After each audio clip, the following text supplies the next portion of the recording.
Hey everyone, welcome to ട്വിസ് academy. ഇന്നത്തെ ക്ലാസ്സിൽ ഉൾപ്പെടുത്തിയിരിക്കുന്ന വിഷയം എന്ന് പറയുന്നത് കേട്ടറ്റ് സോഷ്യൽ സയൻസ് കാറ്റഗറി 3യുടെ ഒരു സിലബസ് അനാലിസിസ് ആണ്. ഈ സിലബസ് അനാലിസിസിനോടൊപ്പം തന്നെ ഇമ്പോർട്ടൻ്റ് ആയിട്ടുള്ള ടോപ്പിക്കുകളും കഴിഞ്ഞ വർഷത്തെ എക്സാമിൽ നിന്നും ഈ എക്സാമിൽ വന്നിട്ടുള്ള മാറ്റങ്ങളെക്കുറിച്ചും അതുപോലെ ഇനി നമുക്ക് അവൈലബിൾ ആയിട്ടുള്ള ടൈമിനെ എങ്ങനെ ഫലപ്രദമായിട്ട് മാറ്റിയെടുക്കാം എന്നുള്ളതിനെക്കുറിച്ചിട്ടുള്ള ഒരു സ്റ്റഡി പ്ലാനുമായിട്ടാണ്. അപ്പോൾ നമുക്ക് ക്ലാസ്സുകളിലേക്ക് പോകാം. സോഷ്യൽ സയൻസ് കാറ്റഗറി 3യിൽ മൊത്തത്തിൽ 5 യൂണിറ്റ്സ് ആണ് ഉൾപ്പെട്ടിരിക്കുന്നത്. 5 യൂണിറ്റ്സിൽ ഫസ്റ്റ് യൂണിറ്റ് എന്ന് പറയുന്നത് ഹിസ്റ്ററിയാണ്. ഹിസ്റ്ററിയിൽ നിന്ന് 15 ക്വസ്റ്റ്യൻസ് എക്സ്പെക്റ്റ് ചെയ്യാം. അപ്പോൾ റിപ്പീറ്റ് ആയിട്ട് ചോദിക്കുന്ന ക്വസ്റ്റ്യൻസ് നോക്കുകയാണെങ്കിൽ Kerala history, Indian history, world history, ഇതിൻ്റെ പ്രീ ഹിസ്റ്റോറിക് കാലയളവാണ് എല്ലാ തവണയും റിപ്പീറ്റ് ആയിട്ട് ചോദിക്കാറുള്ളത്. അതായത് മോണുമെൻറ്റ്സ്, മെഗ്ലത്തിക് മോണുമെൻറ്റ്സ്, സംഘം ആൻഡ് തിനേഴ്സ്. അപ്പം ഈ 3 ടോപ്പിക്കുകളും എല്ലാ വർഷവും എക്സാമിന് ഉൾപ്പെടുന്നതാണ്.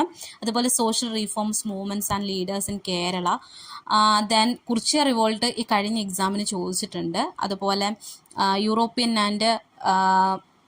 യൂറോപ്യൻ ഇൻവേഷനെ കുറിച്ച് ചോദിക്കാൻ സാധ്യതയുണ്ട്.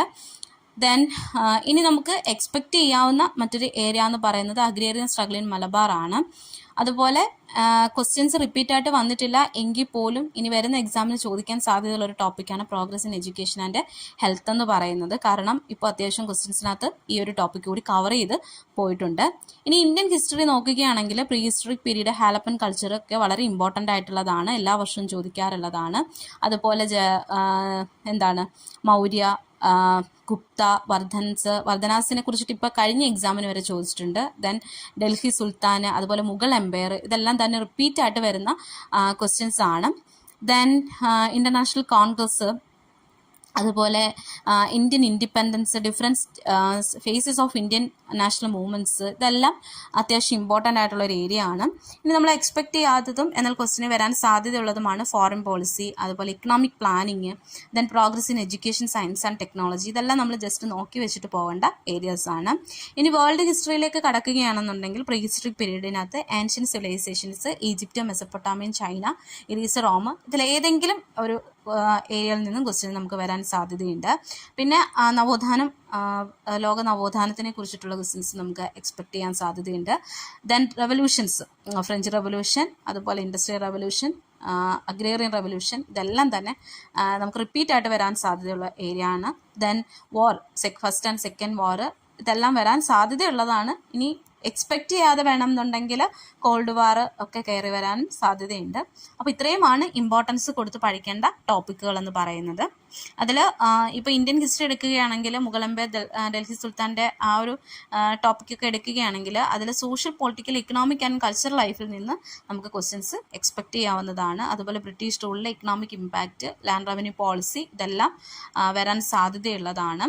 അതുപോലെ resistance against the British revolt in 1857, അതും അത്യാവശ്യം ഇമ്പോർട്ടൻ്റ് ആയിട്ടുള്ളൊരു ഏരിയ ആണ്. Then next unit geography. ജോഗ്രഫിയിൽ നിന്നും 15 ക്വസ്റ്റ്യൻസ് എക്സ്പെക്റ്റ് ചെയ്യാവുന്നതാണ്. അപ്പോൾ 15 ക്വസ്റ്റ്യൻസ് എല്ലാ മൊഡ്യൂൾസും ഉൾപ്പെടുത്തിക്കൊണ്ടാണ്. മൊത്തത്തിൽ 6 മൊഡ്യൂൾസ് ആണുള്ളത്. Atmosphere, lithosphere, hydrosphere and modern technique in geography and continent of the world, then India and map study. അപ്പോൾ അറ്റ്മോസ്ഫിയർ നമുക്ക് എക്സ്പെക്റ്റ് ചെയ്യാവുന്ന ക്വസ്റ്റ്യൻസ് ആണ്. അപ്പം അറ്റ്മോസ്ഫിയറിനകത്ത് എല്ലാ വർഷവും ചോദിക്കാൻ സാധ്യതയുള്ള ഏരിയാസ് എന്ന് പറയുന്നത് സ്ട്രക്ചർ ആൻഡ് കോമ്പോസിഷൻ ചോദിക്കാറുണ്ട്. Then temperature zones and seasons ചോദിക്കാറുണ്ട്. അതുപോലെ തന്നെ change in atmosphere due to intervention of man, ഇതൊക്കെ നമുക്ക് എക്സ്പെക്റ്റ് ചെയ്യാവുന്നതല്ല ഈ ഒരു ലാസ്റ്റ് പറഞ്ഞ ടോപ്പിക്ക്, എങ്കിൽ പോലും വരാൻ സാധ്യതയുണ്ട്. അതുപോലെ ഓസോൺ ഡിപ്ലഷൻസ് ചോദിക്കാൻ സാധ്യതയുണ്ട്. ഇനി ലിത്തോസ്ഫിയറിലേക്ക് വരികയാണെങ്കിൽ ലിത്തോസ്ഫിയറിനകത്ത് ചോദിക്കാൻ സാധ്യതയുള്ള ഏരിയാസ് എന്ന് പറയുന്നത് major landforms by running water, wind, wave and glacier, ഇതൊക്കെ നമുക്ക് റിപ്പീറ്റ് ആയിട്ട് വരുന്ന ക്വസ്റ്റ്യൻസ് ആണ്. അപ്പോൾ മൗണ്ടൈൻസിനെ കുറിച്ചിട്ട് നോക്കി വെച്ചിട്ട് പോകണം. ദെൻ ഹൈഡ്രോസ്ഫിയറിലേക്ക് വരികയാണെന്നുണ്ടെങ്കിൽ, അതായത് 3rd മൊഡ്യൂളിലേക്ക് വരികയാണെങ്കിൽ distribution of water on the earth, അതുപോലെ മൂവ്മെന്റ് ഓഫ് ഓഷ്യൻ വാട്ടർ, ഇതൊക്കെ നമുക്ക് പ്രതീക്ഷിക്കാവുന്ന ക്വസ്റ്റ്യൻസ് വരാൻ സാധ്യതയുള്ള ഏരിയാസ് ആണ്. Then modern technique in geography എന്ന് പറയുന്നത് റിമോട്ട് സെൻസിങ്ങിനെ കുറിച്ചിട്ടാണ്, അതായത് ജോഗ്രഫിക് ഇൻഫർമേഷൻ സിസ്റ്റത്തിനെ കുറിച്ചിട്ടാണ്. എല്ലാ വർഷവും റിപ്പീറ്റ് ആയിട്ട് വരില്ല എങ്കിൽ പോലും നമ്മൾ പ്രിപ്പയർ ചെയ്ത് പോവേണ്ട ഒരു ഏരിയ കൂടിയാണ്. Then continents of the world, അത്യാവശ്യം ഇമ്പോർട്ടൻ്റ് ആയിട്ടുള്ളൊരു ടോപ്പിക്കാണ്. ഇനി ഇന്ത്യയുടെ ജോഗ്രഫിക്കിനെ കുറിച്ചിട്ട് പറയുകയാണെങ്കിൽ ഫിസിക്കൽ ആസ്പെക്റ്റാണ്, എക്കണോമിക് ആസ്പെക്റ്റാണ്, ഹ്യൂമൻ ആസ്പെക്റ്റ്. ഇതിൽ എല്ലാ വർഷവും ചോദിക്കാറുള്ള ക്വസ്റ്റ്യൻസ് എന്ന് പറയുന്നത് location, physiography and climate, major crops, അതുപോലെ അഗ്രികൾച്ചർ, ഇൻഡസ്ട്രീസ്, ട്രാൻസ്പോർട്ടേഷൻ 100% ഷുവറായിട്ടും ചോദിക്കുന്ന ഒരു ക്വസ്റ്റ്യൻസ് ആണ്. ദെൻ മൈഗ്രേഷൻ ആൻഡ് സെറ്റിൽമെൻറ്റ് ഇപ്പോൾ റീസെൻ്റ് ആയിട്ട് ചോദിച്ചു വരുന്നുണ്ട്. പിന്നെ നമുക്ക് ഉറപ്പായിട്ടും പറയാൻ പറ്റുന്നൊരു ഏരിയയാണ് മാപ്പ് ആൻഡ് മാപ്പ് സ്റ്റഡി എന്ന് പറയുന്നത്. അതായത് എല്ലാ ടൈപ്പ് മാപ്പും നോക്കി വെച്ചിട്ട് വേണം പോവാൻ. ലാറ്റിറ്റ്യൂഡ്, ലോങ്ങിറ്റ്യൂഡ് തുടങ്ങി ടോപ്പോഗ്രഫിക്കൽ മാപ്പ് വരെ എല്ലാം തന്നെ നോക്കി വെച്ചിട്ട് വേണം ജോഗ്രഫിയിൽ പോവാനായിട്ടുള്ളത്. ദെൻ നെക്സ്റ്റ് യൂണിറ്റ് ആയിട്ടുള്ള എക്കണോമിക്സിൽ നിന്നും ചോദിക്കാൻ സാധ്യതയുള്ള ഏരിയാസ്, അതായത് റിപ്പീറ്റ് ആയിട്ട് വരാൻ സാധ്യതയുള്ള ടോപ്പിക്കുകൾ ആദ്യം പറയാം. അപ്പോൾ ഇതിൽ നിന്നും മൊത്തത്തിൽ 10 ക്വസ്റ്റ്യൻസ് ആണ് വരാറുള്ളത്. റിപ്പീറ്റ് ആയിട്ട് ചോദിക്കാറുള്ളതെന്ന് പറയുന്നത് human development index, primary, secondary and tertiary sector, അതുപോലെ budget, socialism, capitalism and mixed economy, Indian financial സിസ്റ്റത്തിനകത്ത് RBI, അതുപോലെ ബാങ്കിങ്, ബാങ്ക് നാഷണലൈസേഷൻ. ദെൻ ഗ്ലോബലൈസേഷനകത്ത് വരുന്നത് ഇൻ്റർനാഷണൽ എക്കണോമിക് ഇൻസ്റ്റിറ്റ്യൂഷൻസ് ആണ്. അതിൽ ഇൻ്റർനാഷണൽ മോണിറ്ററി ഫണ്ട്, അതുപോലെ IBRD, GATT, then world trade organization, ADB, ഇതെല്ലാം തന്നെ വരാൻ സാധ്യതയുള്ള ക്വസ്റ്റ്യൻസ് ആണ്. ഇനി നമ്മൾ എക്സ്പെക്റ്റ് ചെയ്യാതെ കടന്നു വരാൻ സാധ്യതയുള്ള ക്വസ്റ്റ്യൻസിനകത്ത് ഉൾപ്പെടുന്ന ഒന്നാണ് food security, India and Kerala. അത്യാവശ്യം റീസെൻ്റ് ആയിട്ട് ചോദിക്കുന്ന ഒരു ഏരിയ ആണ്.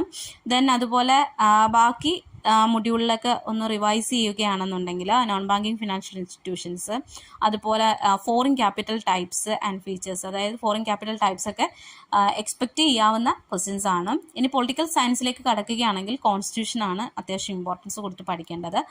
ഈ കഴിഞ്ഞ എക്സാമിന് അമെൻമെൻറ്റ്സിനെ കുറിച്ചിട്ട് അത്രത്തോളം വന്നില്ല എങ്കിൽ പോലും ഇമ്പോർട്ടൻ്റ് ആയിട്ടുള്ള അമെൻമെൻറ്റ്സ് നോക്കി വെക്കണം. ദെൻ കോൺസ്റ്റിറ്റ്യൂട്ട് അസംബ്ലി എല്ലാ വർഷവും ചോദിക്കാവുന്ന ക്വസ്റ്റ്യൻസ് ഉൾപ്പെടുന്നതാണ്. ദെൻ അതുപോലെ ബാക്കി എല്ലാ ടോപ്പിക്സുകളും ഒന്ന് കവർ ചെയ്തിട്ട് വേണം പോവാൻ. ദെൻ ഗവൺമെൻറ്, യൂണിയൻ ആൻഡ് സ്റ്റേറ്റിനകത്ത് ഇലക്ഷനെ കുറിച്ചിട്ട് ചോദിക്കാറുണ്ട്. അതുപോലെ local self government, panchayat raj, അതും പഞ്ചായത്ത് രാജും അമെൻമെൻറ്റും കൂടി ചേർത്ത് കൊണ്ടുള്ള ക്വസ്റ്റ്യൻസ് വരാറുണ്ട്. Then human rights and international ഓർഗനൈസേഷൻസും അത്യാവശ്യം ഇമ്പോർട്ടൻ്റ് ആണ്. അതിലെ ഓരോ സംഘടനകളും അവരുടെ സ്പെഷ്യലൈസേഷനും നമുക്ക് എക്സ്പെക്റ്റ് ചെയ്യാവുന്ന ഏരിയ ആണ്. അതുപോലെ റീജിയണൽ അസോസിയേഷൻ, സാർക്കും ഏഷ്യാനും ASEAനും ഒക്കെ നമുക്ക് എക്സ്പെക്റ്റ് ചെയ്യാവുന്ന ഏരിയാസ് ആയിട്ട് എടുത്തു പറയേണ്ട ടോപ്പിക്കുകളാണ്. So the last one is pedagogy ആണ്. 30 ക്വസ്റ്റ്യൻസ് ആണ് പെഡഗോജിയിൽ നിന്നും വരാറുള്ളത്. അപ്പോൾ ഇതൊരു ജനറൽ ടോപ്പിക്കാണ്, അതായത് കേട്ടറ്റിൻ്റെ എല്ലാ സബ്ജക്ട്സിനകത്തും വരുന്ന ഒരു ജനറൽ ടോപ്പിക്കാണ് പെഡഗോജി എന്ന് പറയുന്നത്. അപ്പോൾ പെഡഗോജിക്കകത്ത് വരുന്നത് ആസ് ഒരു സോഷ്യൽ സയൻസ് ടീച്ചർ എന്നുള്ള രീതിയിൽ നമുക്ക് ഒരു പക്ഷേ ഇത് അത്രത്തോളം പഠിച്ചില്ലെങ്കിൽ പോലും ഒരു സോഷ്യൽ സയൻസ് ടീച്ചർ എന്നുള്ള രീതിയിൽ നിങ്ങൾക്ക് എന്തൊക്കെ ചെയ്യാൻ കഴിയും, അല്ലെങ്കിൽ ഒരു സോഷ്യൽ സയൻസ് ടീച്ചർ എന്നുള്ള രീതിയിൽ നിങ്ങൾ എങ്ങനെയാണ് എന്നുള്ളതാണ് ഈ പെഡഗോജി എന്നൊരു ടോപ്പിക്ക് കൊണ്ട് ഉദ്ദേശിക്കുന്നത്. അങ്ങനെ സോഷ്യൽ സയൻസ് ടീച്ചറിൻ്റെ ക്വാളിറ്റീസ്, ക്വാളിഫിക്കേഷൻസ് ആൻഡ് പ്രൊഫഷണലിസം, ഇതൊക്കെ നമുക്ക് എക്സ്പെക്ട് ചെയ്യാവുന്ന ക്വസ്റ്റ്യൻസ് ആണ്. പിന്നീട് വരാൻ സാധ്യതയുള്ള ഒരു ഏരിയ എന്ന് പറയുന്നത് കരിക്കുലമാണ്. അതായത് methods and approach, principle, instruction, traditional versus modern, then instructional stages, criticism, selection, അതുപോലെ കരിക്കുലം, മോഡേൺ ട്രെൻഡ്സ്. പിന്നെ വരാറുള്ളത് ലേണേഴ്സ് നീഡ്സിനെ കുറിച്ച് വരാറുണ്ട്, type of learning and basic requirements of learning. Then പിന്നീട് വരാറുള്ള ഒരു ക്വസ്റ്റ്യൻസ് എന്ന് പറയുന്നത് ഇവാലുവേഷനാണ്. നമുക്ക് പലതരത്തിലുള്ള ഇവാലുവേഷൻ ഉണ്ട്, അതായത് കണ്ടിന്യൂസ്, സമ്മേറ്റീവ്, അങ്ങനെ പലതരത്തിലുള്ള ഇവാലുവേഷൻസ് ഉണ്ട്. ആ ഇവാലുവേഷൻസിനകത്ത് മോഡേൺ ആയിട്ടുള്ളതും അതിൻ്റെ പേർപ്പസും പ്രിൻസിപ്പിൾസും types, test, questions, merit and demerits, ഇതെല്ലാം തന്നെ നമുക്ക് എക്സ്പെക്റ്റ് ചെയ്യാവുന്നതും റിപ്പീറ്റഡ് വരാൻ സാധ്യതയുള്ളതുമായിട്ടുള്ള ഏരിയാസ് ആണ്. ഇപ്പോൾ പെഡഗോജി എന്ന് പറയുന്നത് ജനറൽ ടോപ്പിക്കാണ്. ആസ് എ ടീച്ചർ എന്നുള്ള രീതിയിൽ നിങ്ങൾ ഈ ഒരു ടോപ്പിക്ക് പഠിക്കുകയാണെങ്കിൽ നിങ്ങൾക്ക് ഡെഫിനറ്റ്ലി 30 മാർക്ക് സ്കോർ ചെയ്യാവുന്നതേ ഉള്ളൂ. ദെൻ നെക്സ്റ്റ് നമ്മൾ പറയാൻ പോകുന്നത് സ്റ്റഡി പ്ലാൻ ആണ്. നമുക്ക് അവൈലബിൾ ആയിട്ടുള്ള ടൈമിനെ എങ്ങനെ ഫ്രൂട്ട്ഫുള്ളായിട്ട് വിനിയോഗിക്കാം എന്നുള്ളതാണ്. അതിൽ ഫസ്റ്റ് വീക്കിലെ ഡേ 1 to 2, അതായത് ആദ്യത്തെ 2 ദിവസം എന്ന് പറയുന്നത് സോഷ്യൽ സയൻസ് സിലബസ് നിങ്ങൾ കയ്യിലെടുക്കുക, അതുപോലെ എക്സാം പാറ്റേണിനെ കുറിച്ചിട്ട് ഒന്ന് അനാലിസിസ് നടത്തുക. ദെൻ നെക്സ്റ്റ് 2 days എന്ന് പറയുന്നത് നമുക്ക് സഫീഷ്യൻ്റ് ആയിട്ടുള്ള മെറ്റീരിയൽസ് വേണം, അല്ലേ? എങ്കിൽ മാത്രമേ നമുക്ക് സ്റ്റഡി മുന്നോട്ട് കൊണ്ടുപോകാൻ സാധിക്കുകയുള്ളൂ. അതിന് ടെക്സ്റ്റ് ബുക്സ്, അതുപോലെ reference books, previous year question papers, അതുപോലെ ഓൺലൈൻ റിസോഴ്സ്. നമുക്ക് എത്രത്തോളം മെറ്റീരിയൽസ് അവൈലബിൾ ആണോ അതിനനുസരിച്ച് മാത്രമേ നമുക്ക് സ്റ്റഡി മുന്നോട്ട് കൊണ്ടുപോകാൻ സാധിക്കുകയുള്ളൂ അല്ലേ. എന്നാൽ ഈ പറയുന്നത് പോലെ പലരെ സംബന്ധിച്ചിടത്തോളം നമുക്ക് ഈ പറയുന്ന എല്ലാ ഓൺലൈൻ റിസോഴ്സുകളും നമുക്ക് കയ്യിൽ ലഭിക്കണം എന്നില്ല. ചിലതൊക്കെ പെയ്ഡ് ആയിരിക്കാം, അല്ലെങ്കിൽ നമുക്ക് അതിനായിട്ടുള്ളൊരു ടൈം ഇനി ഉണ്ടാവില്ല. സോ അങ്ങനെയാണെന്നുണ്ടെങ്കിൽ നിങ്ങൾ കോച്ചിങ്ങിന് ജോയിൻ ചെയ്യുകയാണെന്നുണ്ടെങ്കിൽ നിങ്ങൾക്ക് ഫലവത്തായിട്ടുള്ള രീതിയിൽ അത് മാറ്റിയെടുക്കാൻ സാധിക്കും. ഇനി ഉള്ള 2 ഡേയ്സ്, അതായത് ഡേ 5 to 7 എന്ന് പറയുന്നത് എല്ലാ സബ്ജക്ട്സിൻ്റെയും ബേസിക് സ്റ്റാർട്ട് ചെയ്യുക. അതായത് history, geography, political science, economics, ഇതിൻ്റെ എല്ലാം ഒരു സ്ട്രോങ് ഫൗണ്ടേഷൻ ഉണ്ടാക്കിയെടുക്കാൻ സഹായിക്കും. അതായത് ഇപ്പോൾ നമ്മൾ NCERT SCERT ടെക്സ്റ്റുകൾ എടുക്കുകയാണെങ്കിൽ നമുക്കത് റീഡ് ചെയ്യുകയാണെന്നുണ്ടെങ്കിൽ നമുക്കൊരു ബേസ് ഉണ്ടാവും.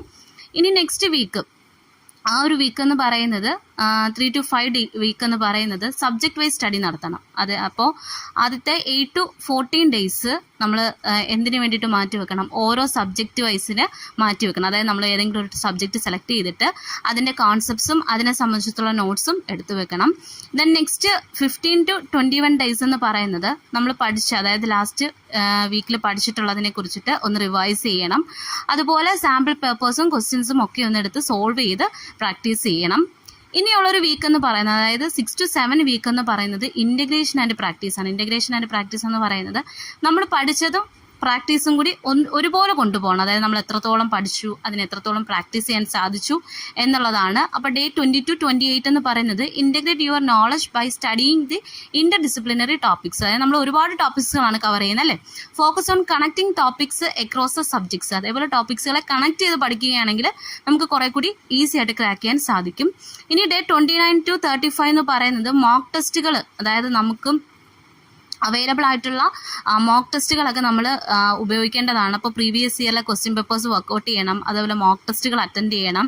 നമ്മുടെ പെർഫോമൻസിന്, അതായത് ഓരോ എക്സാം അല്ലെങ്കിൽ ഓരോ മോക്ക് ടെസ്റ്റും കഴിയുമ്പോൾ നമ്മുടെ പെർഫോമൻസിനെ നമുക്ക് സെൽഫ് ഇവാലുവേറ്റ് ചെയ്യാൻ സാധിക്കും. അതായത് നമുക്ക് ഏതൊക്കെ ഏരിയയിലാണ് വീക്കായിട്ട് നിൽക്കുന്നത്, അതിൽ എത്രത്തോളം ഇമ്പ്രൂവ്മെൻ്റ് ആവശ്യമുണ്ട്, ഇതൊക്കെ നമുക്ക് മനസ്സിലാക്കാൻ സാധിക്കും. ഇപ്പോൾ ടോസ് അക്കാഡമിയെ പറ്റി പറയുകയാണെങ്കിൽ ടോസ് അക്കാഡമി ജോയിൻ ചെയ്ത സ്റ്റുഡൻസ് എല്ലാം ക്രാക്ക് ചെയ്ത് കഴിയുമ്പോൾ അവർ പറയുന്ന ഒരു മെയിൻ പോയിന്റ് എന്ന് പറയുന്നത് നമ്മുടെ മോക്ക് ടെസ്റ്റുകൾ അറ്റൻഡ് ചെയ്തതുകൊണ്ടാണ് അവർക്ക് വിൻ ചെയ്യാൻ സാധിച്ചതെന്നാണ്. അതായത് നമ്മൾ ഓരോ വീക്കിലും ക്ലാസ്സുകൾ കൊടുക്കുകയും ആ ക്ലാസ്സുകളുടെ അടിസ്ഥാനത്തിൽ കമ്മിങ് മൺഡേയിൽ നമ്മളൊരു മോക്ക് ടെസ്റ്റ് സംഘടിപ്പിക്കുകയും ചെയ്യാറുണ്ട്. അപ്പം ആ ടെസ്റ്റുകൾ മുടങ്ങാതെ അറ്റൻഡ് ചെയ്യുന്ന സ്റ്റുഡൻസ് ആണ് എല്ലാ തവണയും എക്സാംസ് ക്ലിയർ ചെയ്യുന്നത്. അതുപോലെ എക്സാം ഡേറ്റ് അടുത്ത് വരുമ്പോൾ നമ്മൾ ഒരുപാട് മോക്ക് ടെസ്റ്റുകൾ ഓഫർ ചെയ്യാറുമുണ്ട് സ്റ്റുഡൻസിന്.